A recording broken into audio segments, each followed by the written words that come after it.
இந்த உடம்பு நானுன்னு இதனுடைய எந்த பழக்கத்துக்கிட்ட இருந்து தொடர்பு இல்லாம விடுபட்டு இருக்கிறது தான் நாம எப்பவுமே. அது புதுசா அடைய வேண்டிய நிலை கிடையாது. நீங்க தூங்கிட்டீங்கன்னா எல்லாத்துல இருந்து விடுபட்டிருக்கீங்க. மாமியார் இல்லை, நாத்தனார் இல்லை, நான் மனைவி இல்லை, நான் அம்மா இல்லை, நான் அப்பா இல்லை, கணவன் இல்லை, மகன் இல்லை, எல்லாத்துல இருந்தும் விடுபட்டு அந்த நான் உதிக்காம இருக்கும்போது சுக்கமா ஆனந்தமா இருக்குது. அப்ப இது தூக்கம்.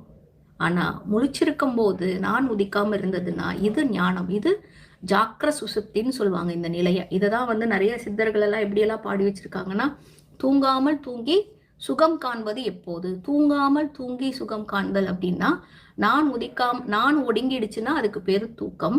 நான் உதிக்காம ஒடுங்காம நான் மட்டும் அப்படியே அதனுடைய பிறக்கிற இடத்துல அது